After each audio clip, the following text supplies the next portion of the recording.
The Rangers get goalied in a 3-0 preseason loss to the Boston Bruins. Filip Chytil and Zac Jones both look good in defeat. Mika Zibanejad gives us a scare at practice, and the Rangers trim the roster to 48 players. All this and more on today's episode of Locked On New York Rangers. You're Locked On the New York Rangers, your daily podcast on the New York Rangers. Part of the Locked On Podcast Network, your team every day. Welcome back, Blue Shirts fans, to episode number 905 of the Locked On New York Rangers podcast. I'm your host, John Chick. Just want to thank you guys, as always, for making Locked On New York Rangers your first listen every day. We are free and available on all platforms, including YouTube. And today's episode of Locked On New York Rangers is brought to you by FanDuel Sportsbook, official sportsbook of Locked On. Make every moment more. Right now, new customers can bet $5 and get $200 in bonus bets guaranteed. Visit FanDuel.com/LockedOn to get started. And we are, of course, part of the Locked On Podcast Network, your team every day. So, Rangers kick off the preseason with a 3-0 road loss to the Boston Bruins. I think the first thing to note here is the very simple fact that neither team had a roster that really looked all that close to what the opening night roster was going to or will look like in the future. Obviously, there's some familiar faces on both sides, but for the most part, you had a collection of guys that are probably going to start the season potentially with their junior team, potentially in the AHL. So that's first and foremost. I don't think there's any reason to panic over the 3-0 loss. The other big kind of talking point to come out of this is I think the Rangers basically just kind of got goalied, and we've kind of joked in the past how, you know, the Rangers will be up against some team and they'll start a goalie that we've barely heard of, and all of a sudden he turns into prime Dominik Hasek. I'd rather get that out of the way in the preseason than have it linger into the regular season. Hopefully it's not a sign of things to come or anything along those lines. But Brandon Bussi for the Bruins, who will in all likelihood start the season in the AHL, he was fantastic, a 29-save shutout. He also got a little bit of help from the iron. You know, the Rangers, I think it was 3 different occasions they put the puck off the post. So obviously that helped them a little bit, but take nothing away, Bussi was absolutely fantastic in this game. And starting in net for the Rangers was Jonathan Quick. Now, obviously, look, Jonathan Quick, he doesn't have to make this team. We know he's going to be there. He's going to be the backup to Igor Shesterkin. And I don't want to overdo it with Jonathan Quick here this early in the preseason. Obviously a veteran and somebody who's done pretty much everything there is to do in the NHL as a goalie. But I am hoping that, you know, throughout this preseason, I don't know how much he's going to play, probably, you know, just here and there. I can't imagine he would play in any more than maybe 3 games max in the preseason. But I am hoping that, you know, he shows some signs that he's going to have a nice season for the Rangers. Obviously, you know, the last handful of years, it has not exactly been prime vintage Jonathan Quick. And I've spent a lot of time on here talking about, you know, some of the intangibles that Quick brings to the table and the fact that he can kind of be a little bit of a big brother to Igor Shesterkin. You know, we got another multiple-time Stanley Cup champion in the locker room, but he needs to play well. You know, that's first and foremost. And sometimes that can almost get lost in the shuffle when you bring in a veteran such as Quick and you kind of think about the intangibles first. But you know, obviously a little bit of a tough game for Jonathan Quick here. He played the first half of the game. He was pulled just past the midway point of the second period. That was the plan going in. It's not like they had seen enough and they yanked him. He was always going to split this game with Louis Domingue. That's what ended up happening. But really, you know, as far as the 3 goals that he allowed, there was only one that I would say was, you know, a little bit of the soft variety, and that was the first goal that the Bruins scored. Even there, the Bruins had a power play, and they were set up in the Rangers zone for a solid minute and 20 seconds straight. The Rangers just could not get control of the puck, could not get it out of the zone, and then, you know, they take a shot, do the Bruins, and the puck basically goes, you know, between Quick's left arm and his side, you know, one of those that I think he would want back. And judging from his reaction, he kind of slammed his stick down a little bit. I think he would want that one back as well. Hopefully, obviously, you know, it's not a sign of things to come or anything like that. And again, it's one preseason game.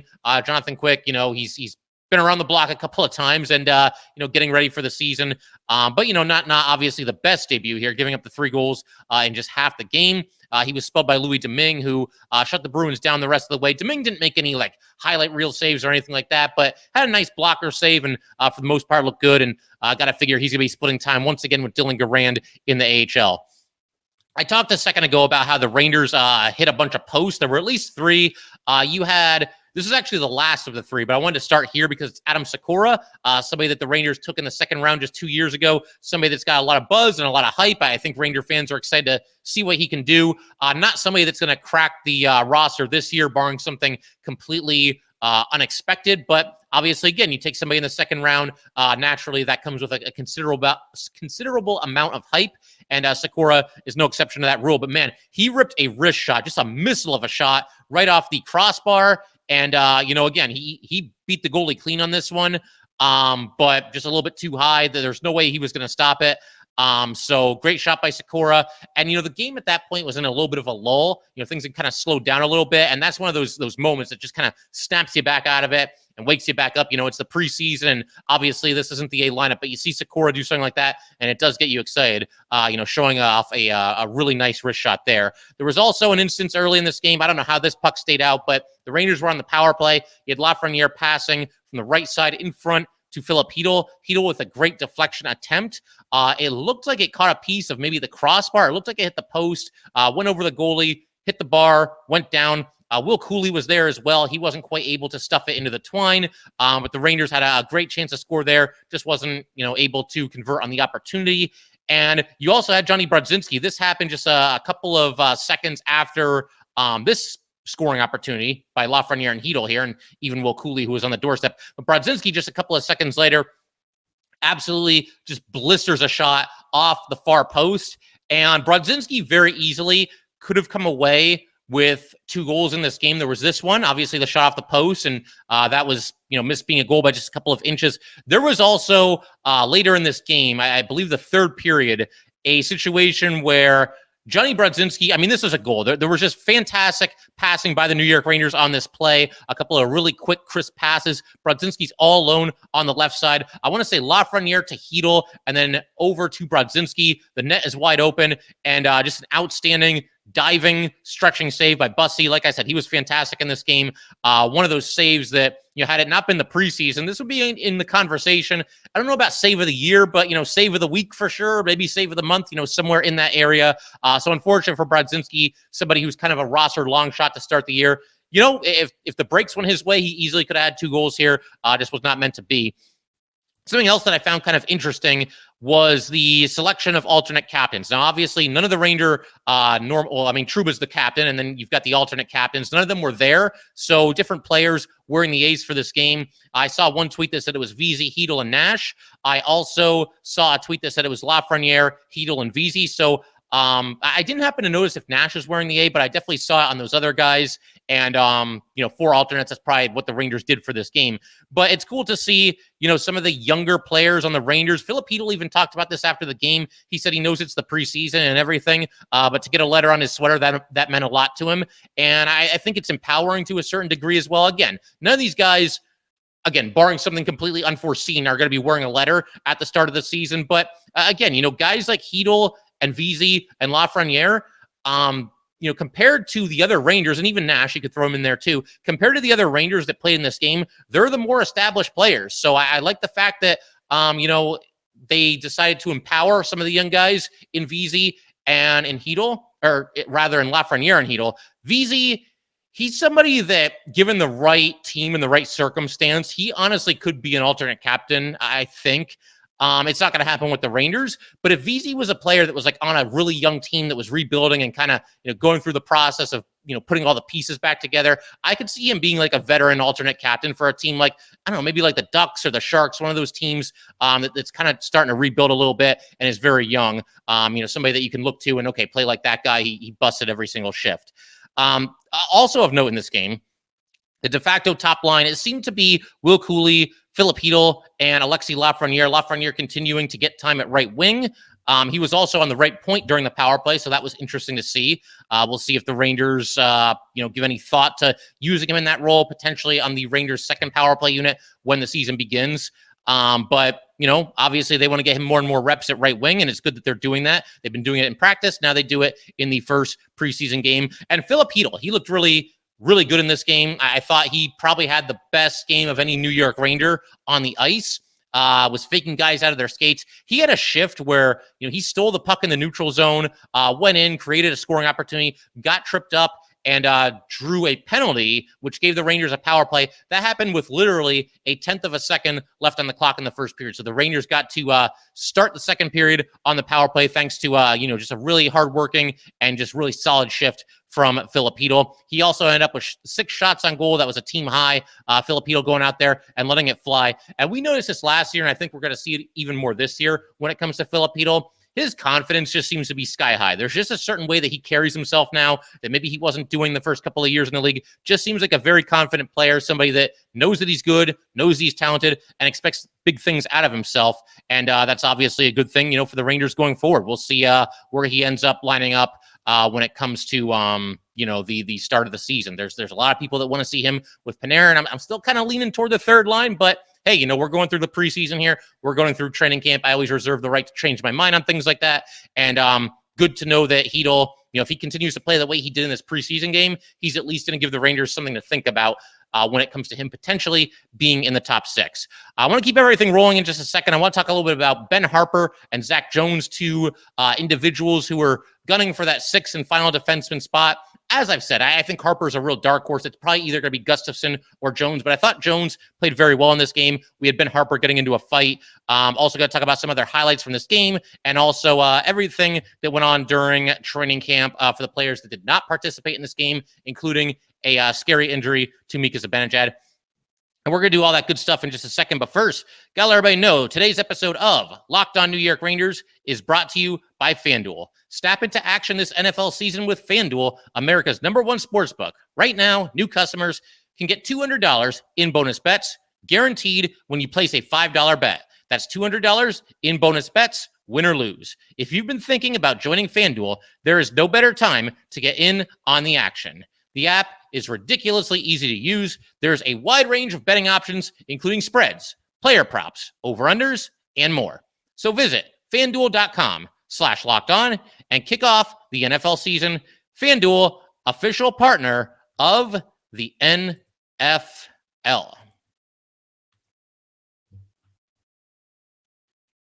All right, we just want to go ahead and thank everybody, as always, for making Locked On New York Rangers your first listen every day. We are free and available on all platforms, including YouTube. And for the everydayers, you guys are definitely going to want to stick around. The Rangers are going to be back in action in the preseason.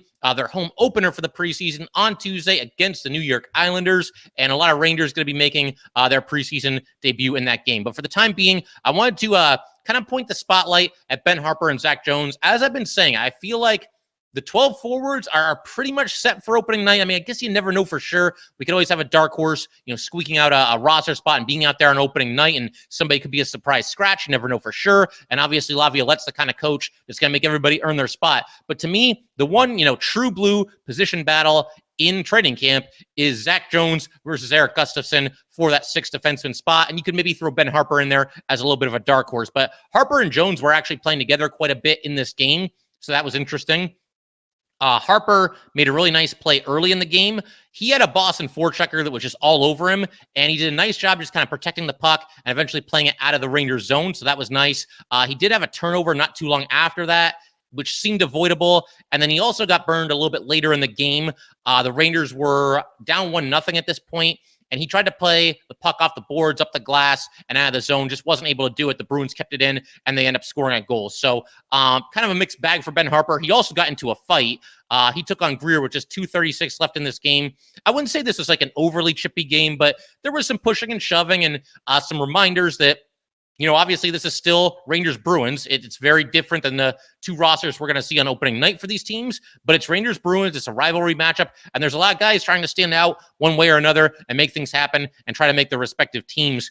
And Ben Harpur, this is something that he can do. I realize, obviously, the enforcer role has kind of it's kind of an endangered species, shall we say, around the league right now.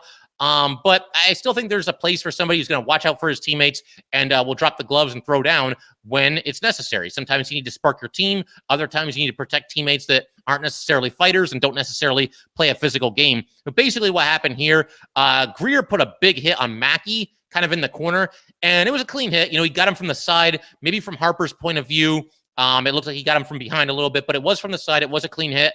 Either way, Ben Harpur's going to watch out for his teammates. We saw that quite a bit this past season. It's one of the reasons why I think the Rangers liked him and played him more than we ever thought he was going to play. Obviously, when they traded for Tarasenko and Mikkola kind of squeezed him out of the lineup. But Ben Harpur did a fine job as a sixth defenseman while he was there. And he gets into a fight here, like I said, with Greer. And Harpur won this fight very easily. By the end of it, Greer's jersey was pulled over his head, and Harpur was punching him and knocking him to the ice, basically. So Harpur, it took him a little while. This fight took a little while to get going. A lot of kind of, jostling for position a little bit. But once Harpur got his right hand free, it was pretty much not good news for Greer. Harpur definitely won this fight. And obviously, I don't want anybody to get hurt or anything like that. But as we know, fighting is a part of this game.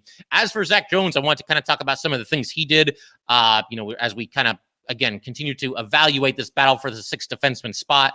He made a heck of a pass to number 25. And I'm looking because I took a picture of the Ranger roster earlier in the day that they posted online, and I'm looking at my phone. I don't see a number 25. And I'm thinking well, maybe I saw the number wrong. No, I saw the number right. The Rangers have been making a lot of mistakes on social media. I guess it's the preseason for everyone, and I know that mistakes can happen, but it's time to tighten this up a little bit. We had Adam Sykora's name was spelled wrong when they were doing the rookie camp. We had Capo Caco listed as Caco Capo the other day.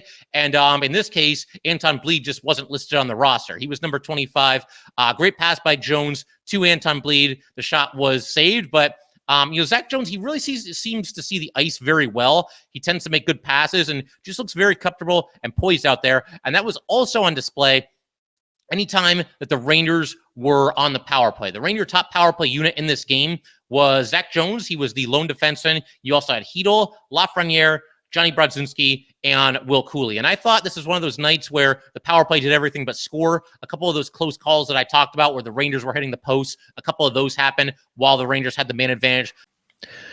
One thing, though, that I do think works against Zac Jones a little bit, and it's honestly through no fault of his own, but I've been thinking about this really even since last season. It's one of those things where they have kind of a surplus of offensive defensemen. One of the best things that Zac Jones can do for the Rangers or the Wolfpack or any team that he's going to play for is to give you some production, some offensive production from your blue line. We saw him do that last year with the Hartford Wolfpack, 31 points in 54 games, then another 6 points in 9 playoff games. And it's nice to have, defensemen that can chip in offensively, but that's kind of his calling card, is being an offensive defenseman and being able to quarterback a power play unit. And when you look at the Rangers right now, that's not something that they're exactly starved for. You've got Adam Fox, who, elite defenseman. He can do it all.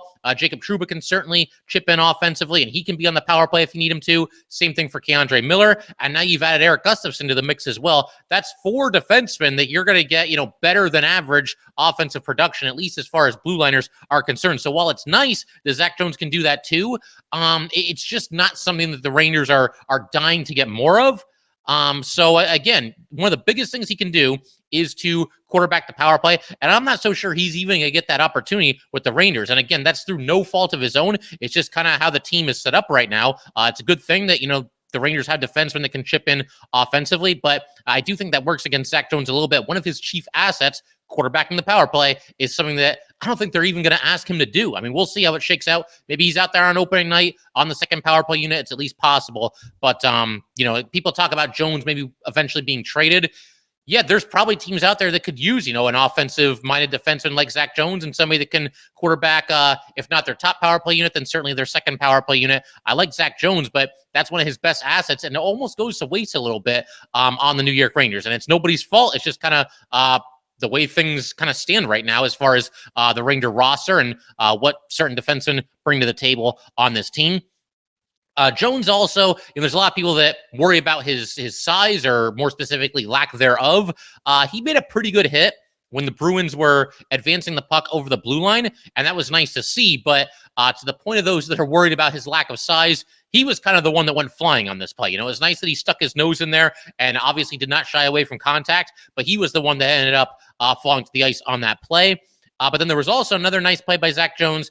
This happened late in the second period. He took a high stick to draw a penalty against the Bruins. So overall, again, I thought it was a pretty solid night for Zac Jones. My understanding is, I don't have the box score in front of me right now. Hey, it's preseason for everybody, right? But Zac Jones led all Rangers in time on the ice in this game. And that's good to see because he's the guy that's out there battling for potentially a spot on the opening night roster, or at least being out there on the ice on opening night. He'll be there one way or the other. If he's not in the lineup, he'll be a healthy scratch. But yeah, I mean, he's it's good to see him get every opportunity to put his best foot forward and try to claim that sixth defenseman spot. To kind of keep everything going here, a couple of our talking points from this game. Riley Nash early in this game, he was one of the guys that was wearing the A for the alternate captain. He delivered a big hit on the forecheck. Nash is somebody we haven't really talked about all that much since the Rangers signed him. He's now 34 years old, last played in the NHL in 2021-2022 with the Coyotes. In order in his career, he's played for the Canes, Bruins, Jackets, Leafs, Jets, Lightning, and then finally the Arizona Coyotes. And as much as I've said that I think the 12 Ranger forwards are probably set or are pretty close to being set at least, the battle for who's going to be that 13th forward and the healthy scratch, I think that's wide open right now. Could it be, a hard-nosed old-school player like Riley Nash? That's certainly possible. Do you go with one of the kids like Will Cooley or Brandon Othman? If one of them makes it, I think you're going to see them in the lineup, and that's why I think that probably they're going to start in the HL with Hartford. I don't think they want them to be on the Rangers being in and out of the lineup every single night.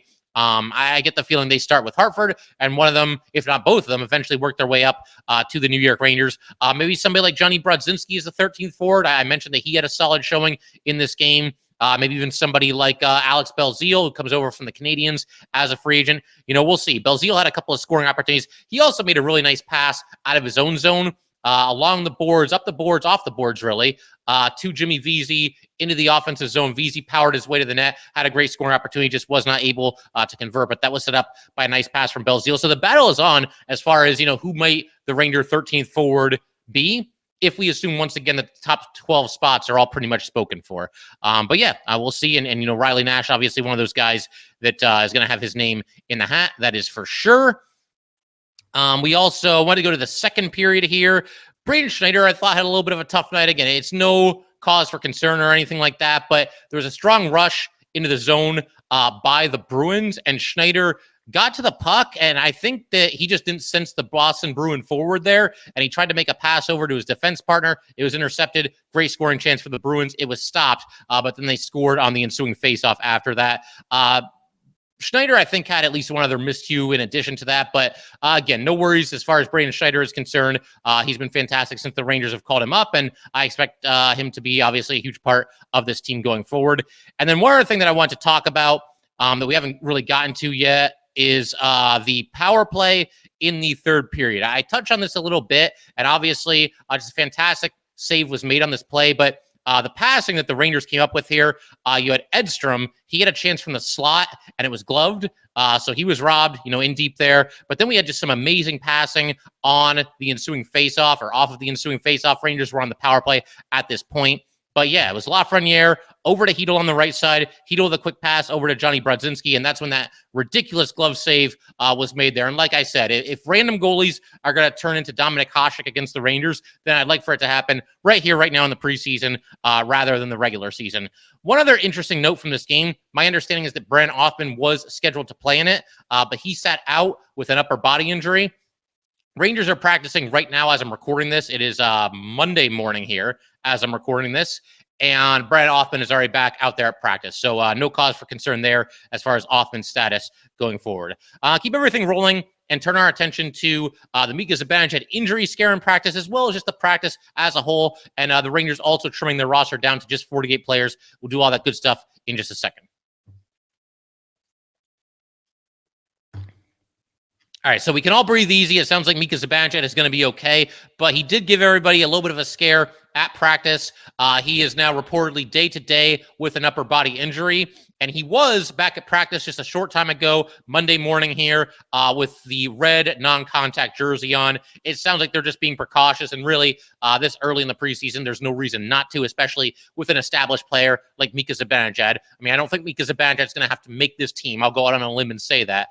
But yeah, they said day-to-day with an upper body injury. Is there a more modern NHL term than day-to-day with an upper body injury? We're in midseason form here as far as, the injury labels are concerned, but yeah, it sounds like, again, it's no cause for concern. Peter Laviolette, when he was asked about it after the practice yesterday, said it just happened, so he's day-to-day right now. He didn't really elaborate it, but it sounds like he was favoring his arm when it happened. But once again, back out at practice in a red non-contact jersey. So we'll look forward to Mika Zibanejad getting back to full strength.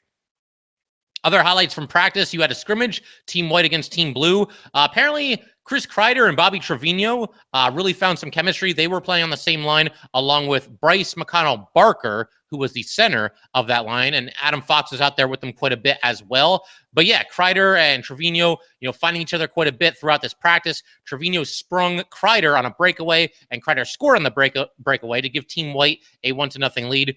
Then we had Carl Henriksen scoring a goal for Team Blue. That tied the score at 1-1. Apparently, there was some debate as far as whether or not Henriksen actually scored on this play. Laviolette said it counted. He thought it was a goal. Apparently, Benoit Allaire was lobbying for it not to count, which makes sense. He's going to stand up for his goalies and say, no, that puck wasn't in, et cetera, et cetera. But they counted it. So that tied the score at 1-1.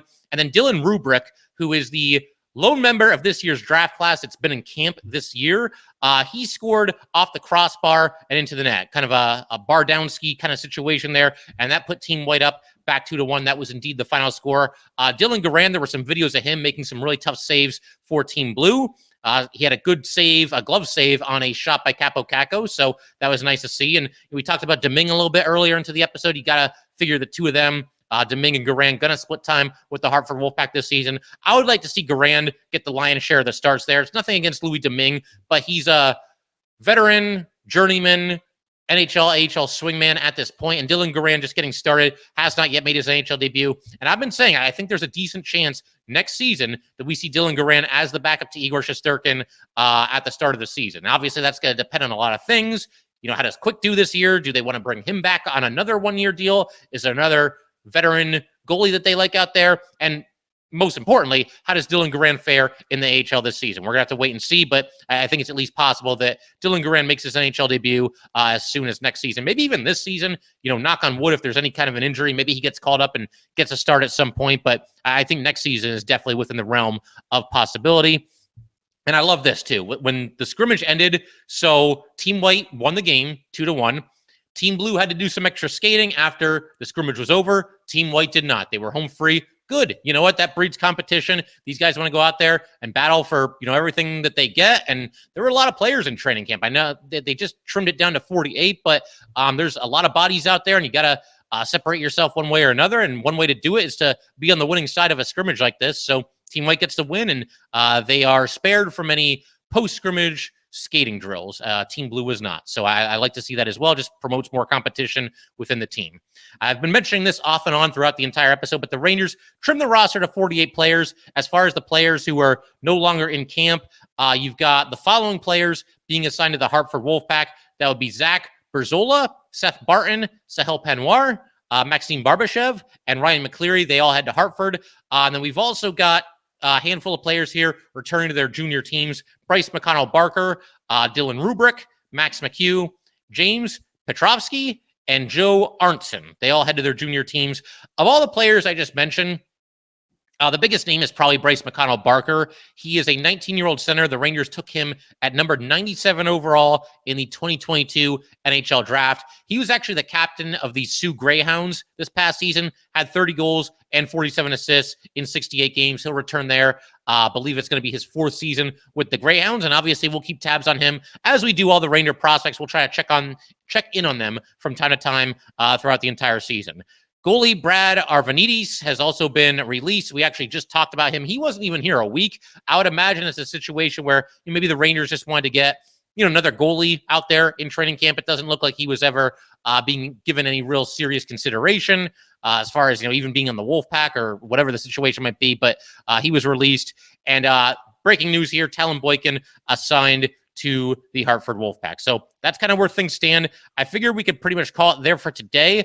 Once again, if you would like to get in touch with this podcast, please send an email to lockedonnyrangers@gmail.com. Once again, that is lockedonnyrangers@gmail.com. Definitely give us a follow on Twitter as well, at @LO_NY_Rangers. Once again, that's at @LO_NY_Rangers. And definitely subscribe to Locked On New York Rangers YouTube channel. And big thanks to everybody who's already done that. YouTube channel is now over 2,000 subscribers, so a huge thanks to everybody that's already signed up. And definitely do that if you haven't, because 9 times out of 10, these episodes are available on YouTube before they're available on audio. So you'll see them first on there. And there's also a couple of things that are YouTube exclusive. They don't go out to the audio. So yeah, definitely worth your time to look up Locked On New York Rangers on YouTube, give it a subscribe. And yeah, that'll do it for today. Once again, thank you guys as always, and I will see you next time.